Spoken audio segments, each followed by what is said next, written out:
दोस्तों नमस्कार। क्या हमारे देश के प्रधानमंत्री नरेंद्र मोदी 2024 का लोकसभा चुनाव नहीं लड़ पाएंगे? क्या प्रधानमंत्री नरेंद्र मोदी को अगले 6 साल के लिए चुनाव लड़ने से प्रतिबंधित कर दिया जाएगा? यानी अगले 6 साल तक नरेंद्र मोदी देश के अंदर कोई चुनाव नहीं लड़ पाएंगे। इस तरीके के कुछ सवाल हैं जो आजकल चर्चा में हैं। लोग इसके बारे में बात कर रहे हैं और इस चीज़ को लेकर के एक तरीके से सियासत या राजनीतिक चर्चा जो गर्म हो चुका है कि क्या हो रहा है ना, एक्चुअल में मामला क्या है और क्यों ये सब चीज़ों को लेकर के अभी चर्चा हो रहा है। आज इस वीडियो के अंदर हम इसी चीज़ को लेकर के डिस्कस करेंगे और इसके बारे में पूरी डिटेल आपको बताएंगे कि दरअसल ये पूरा मामला क्या है।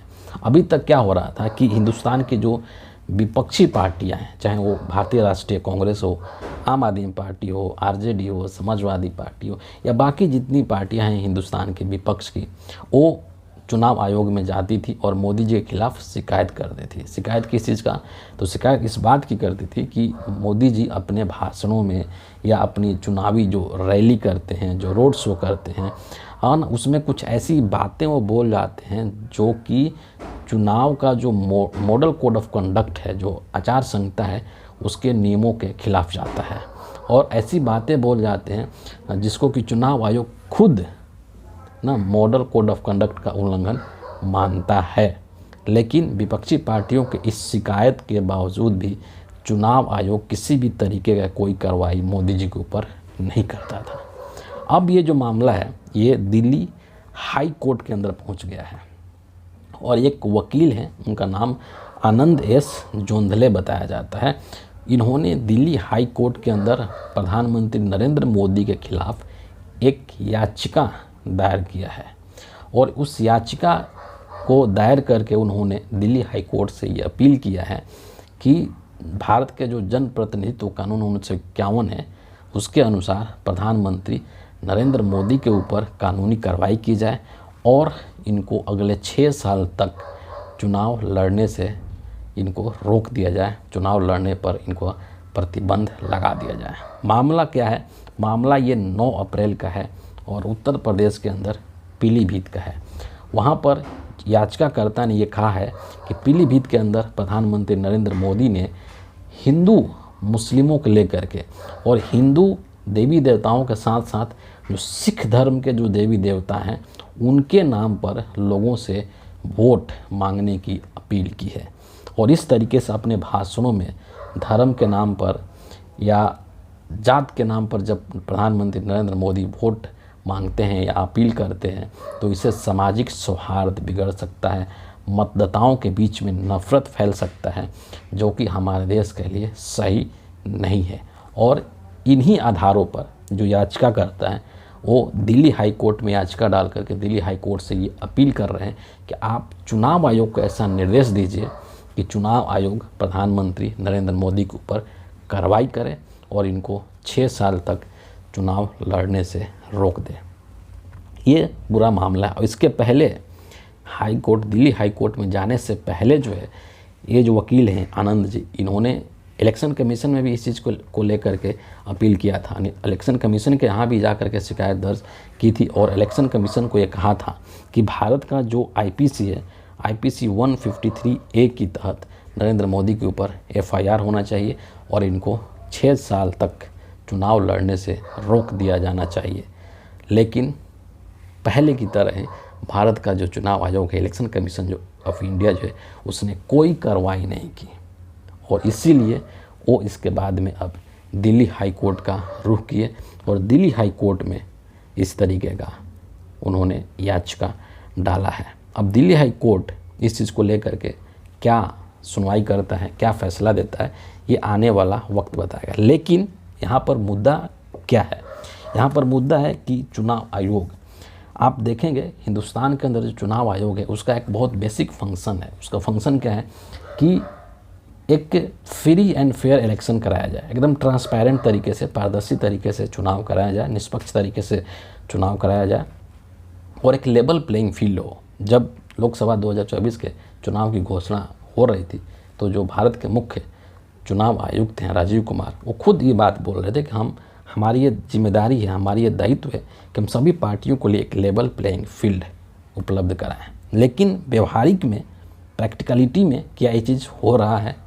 ये चीज़ बिल्कुल भी नहीं हो रहा है। और चुनाव आयोग ऐसा लगता है कि एकदम पक्षपात तरीके से कार्रवाई करता है और काम कर रहा है।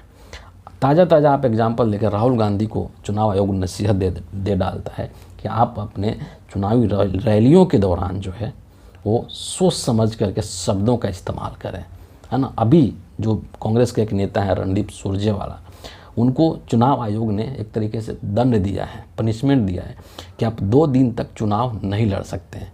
क्यों? क्योंकि उन्होंने हेमा मालिनी के लिए कुछ अपशब्द का इस्तेमाल कर दिया था। इसके चलते रणदीप सुरजेवाला को 2 दिन तक प्रचार नहीं करने का आदेश इलेक्शन कमीशन ऑफ इंडिया ने दे दिया है। साउथ के अंदर राहुल गांधी के हेलीकॉप्टर को बाकायदे चेक किया जाता है चुनाव आयोग के अधिकारियों के द्वारा। ये सारी चीज़ें विपक्ष के नेताओं के साथ होती है। विपक्ष के नेताओं के ऊपर प्रॉपर कार्रवाई होता है, जिसकी ज़रूरत नहीं है वो भी कार्रवाई चुनाव आयोग के द्वारा किया जाता है। लेकिन जब सत्ता पक्ष की बात आती है, जब नरेंद्र मोदी की बात आती है, जब बीजेपी के नेताओं की बात आती है, तो वहाँ पर चुनाव आयोग एकदम चुप्पी साध लेता है। और ये पीलीभीत का जो एग्जाम्पल जिसके आधार पर याचिका किया है इन्होंने, वकील साहब ने, ये एकलौता एग्जाम्पल नहीं है पीलीभीत का।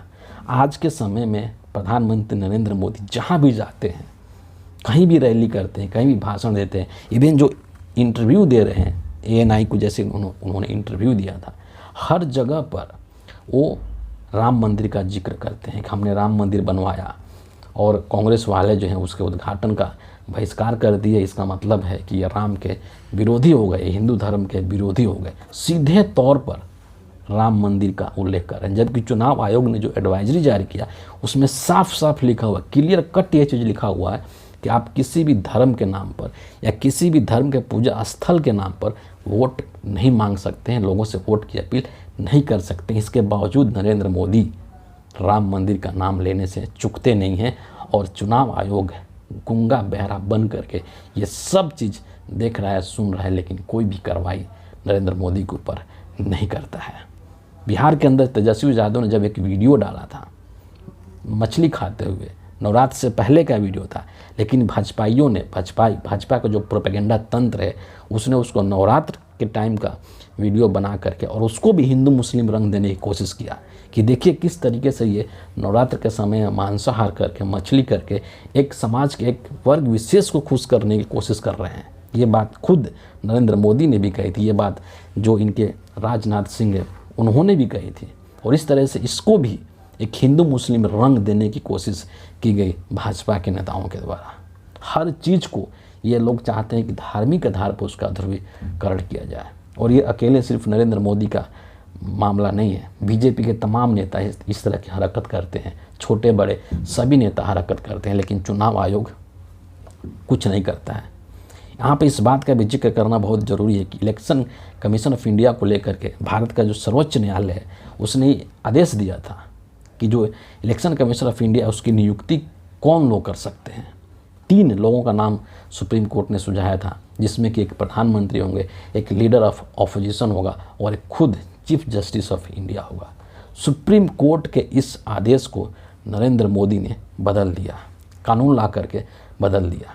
सोचिए सुप्रीम कोर्ट के आदेश को, और सुप्रीम कोर्ट के जो CGI हैं उन्हीं को इस प्रक्रिया से बाहर कर दिया कि इलेक्शन कमीशन ऑफ इंडिया को के नियुक्ति में CGI की कोई ज़रूरत नहीं है, उसको बाहर करके और उसके जगह पर अपनी ही पार्टी के अपने ही लोगों को डाल दिया कि एक जो है सरकार का मंत्री होगा।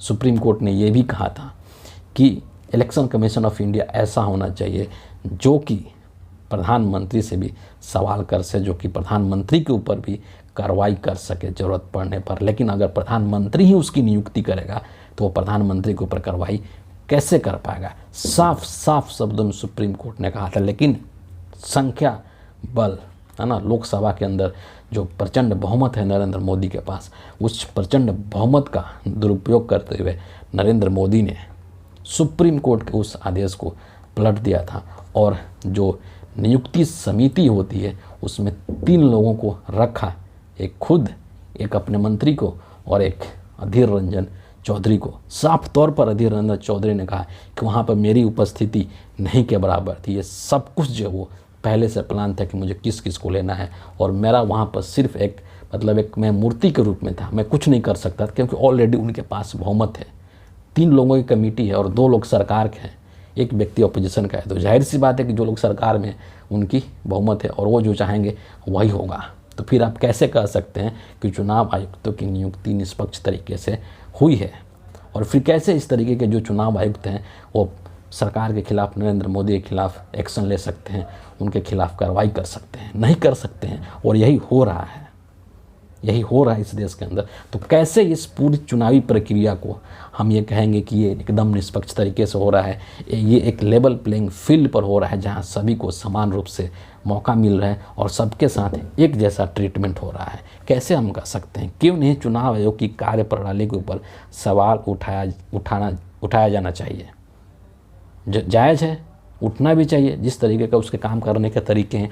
और इसीलिए जो यहाँ पर जो ये वकील हैं आनंद, ये दिल्ली हाई कोर्ट के अंदर याचिका लगाए हैं। अब देखना होगा दिल्ली हाई कोर्ट इस पर क्या करता है और क्या नहीं करता है। लेकिन जो पॉइंट है ना, जिन पॉइंट्स के आधार पर ये याचिका डाली गई वो 110% वैलिड पॉइंट है।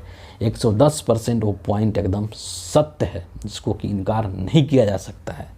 लेकिन इस देश का सिस्टम एक व्यक्ति के मुट्ठी में कैद हो चुका है। इसीलिए सिस्टम जो है वो जिस तरीके से करना चाहिए काम, उस तरीके से काम नहीं कर रहा है। और इसीलिए संभवतः हर चीज़ में आजकल कोर्ट का दरवाज़ा खटखटाना पड़ता है। देखते हैं कि इस मामले में क्या होता है। फिलहाल इस वीडियो के इतना ही है। आप सभी का बहुत बहुत धन्यवाद।